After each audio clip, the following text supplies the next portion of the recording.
VK. നാഥൻ, block panchayat അംഗം, Karuvatta block panchayat president, Karuvatta block panchayat president നമുക്കൊപ്പം ചേരുന്നുണ്ട്. ശ്രീ വി.കെ. നാഥൻ, ഈ സംഭവം പുറത്തു വരുമ്പോൾ ഒരുപക്ഷെ നിങ്ങളൊക്കെ ഇന്നലെ സ്ഥലത്തുണ്ടായിരുന്നവരാവാം. ഒരു വ്യക്തി മരണപ്പെട്ടു, ആരാണ് അതിന് പിന്നിൽ എന്ന സംശയമാണ് ഇന്നലെ നമുക്ക് മുന്നിലുണ്ടായിരുന്നത്. പക്ഷേ ഇന്ന് പുറത്തു വരുന്ന വാർത്തകൾ അങ്ങേയറ്റം ഞെട്ടിക്കുന്നതാണ്. ഇത്തരം സംശയം നിങ്ങൾക്കൊക്കെ തുടക്കത്തിൽ തന്നെ ഉണ്ടായിരുന്നു?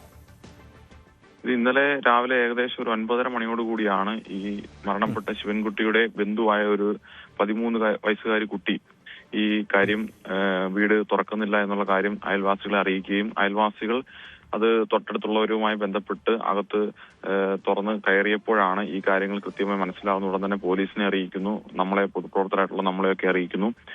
നമ്മളെല്ലാവരും കൂടി ഇവിടെ എത്തുന്നു. അതിനുശേഷമാണ് പോലീസ് നടത്തിയ അന്വേഷണത്തിലാണ് ഇതിൽ ഈ 13 വയസ്സുകാരിയായിട്ടുള്ള കുട്ടിയുടെ മൊഴിയിൽ പരസ്പര വിരുദ്ധമായിട്ടുള്ള കാര്യങ്ങളാണ് പറയുന്നത്. ആ പറയുന്നതിന്റെ അടിസ്ഥാനത്തിൽ ഈ കുട്ടിയുടെ സുഹൃത്തുക്കളായിട്ടുള്ള കുറച്ചുപേർ ഇതിനകത്ത് പങ്കാളികളാണ് എന്നുള്ള കാര്യം പോലീസിന് കൃത്യമായി മനസ്സിലാകുന്നു. അങ്ങനെ മനസ്സിലായതിന്റെ അടിസ്ഥാനത്തിൽ പോലീസ് ആ രീതിയിൽ അന്വേഷണത്തിൽ കൃത്യമായിട്ട് അവരെ പിടികൂടാൻ സാധിക്കുന്നു. അതാണ് ഇതിൽ യഥാർത്ഥത്തിൽ സംഭവിച്ചിട്ടുള്ളത്. ഈ കൊലപാതകം അത്യന്തം ക്രൂരമാണ്. കാരണം ഇരു കൈകളും ഇരു കാലുകളും തമ്മിൽ ബന്ധിപ്പിച്ച് കഴുത്തിൽ ബെഡ്ഷീറ്റ് അടക്കമുള്ള തുണികൾ ചുറ്റിയാണ് കൊലപാതകം നടത്തിയിട്ടുള്ളതാണ് പോലീസ് പ്രാഥമികമായി കണ്ടെത്തിയിട്ടുള്ളത്. ഇന്ന് പോസ്റ്റ്മോർട്ടം നിലവിൽ വണ്ടാനം മെഡിക്കൽ കോളേജിൽ നടന്നുകൊണ്ടിരിക്കുകയാണ്, ആരംഭിച്ചിട്ടുണ്ടെന്നാണ് അറിയുന്നത്. ആ റിപ്പോർട്ടിന് ശേഷം മാത്രമേ അത്തരത്തിലുള്ള വ്യക്തമായ മരണകാരണത്തെ കുറിച്ച് പറയുവാൻ സാധിക്കുകയുള്ളൂ. ഇത് എന്ത് തന്നെയായാലും ഇത് ഇത്തരത്തിലുള്ള കൊച്ചുകുട്ടികൾ, പ്രത്യേകിച്ചും 18 വയസ്സിൽ താഴെയുള്ള കുട്ടികൾ ഇത്തരത്തിലുള്ള കുറ്റകൃത്യത്തിൽ ഏർപ്പെടുന്നത് നാടിനെ നടുക്കിയ സംഭവമാണ്. അത് ലഹരി അടക്കമുള്ള വസ്തുക്കളുടെ ഉപയോഗവും അല്ലെങ്കിൽ അത്തരത്തിലുള്ള ഇടപാടുകൾ ഇതിൽ ഉണ്ടോ എന്നുള്ള കാര്യം വരും ദിവസങ്ങളിൽ പോലീസ് അന്വേഷണത്തിലാണ് തെളിഞ്ഞു വരേണ്ടത്.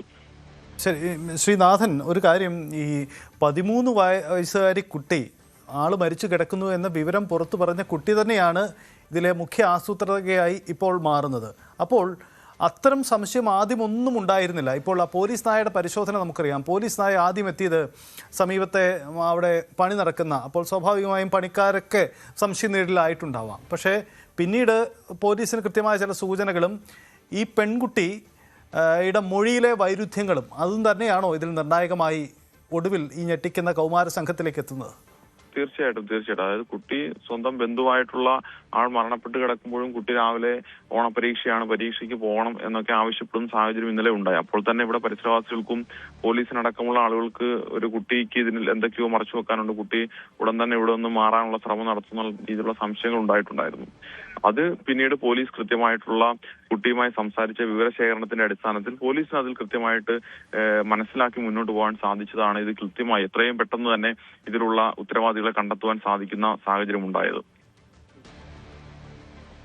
വളരെ നന്ദി ശ്രീ വി.കെ. നാഥൻ. എന്തായാലും ഇക്കാര്യത്തിൽ പോലീസിന്റെ ഭാഗത്തു നിന്നുള്ള ഔദ്യോഗിക വിശദീകരണം വരട്ടെ. നേരത്തെ നമ്മൾ കണ്ടതുപോലെ റേഞ്ച് IG രതീഷ് ചന്ദ്ര അടക്കമുള്ളവർ സ്ഥലത്തെത്തി സാഹചര്യം പരിശോധിക്കുകയാണ്. കാരണം ഈ കേസിൻ്റെ ഒരു അപൂർവത തന്നെയാണ്. പോലീസിന് മാത്രം സൂചനകൾ തുടക്കത്തിൽ തന്നെ ഉണ്ടായിരുന്നു.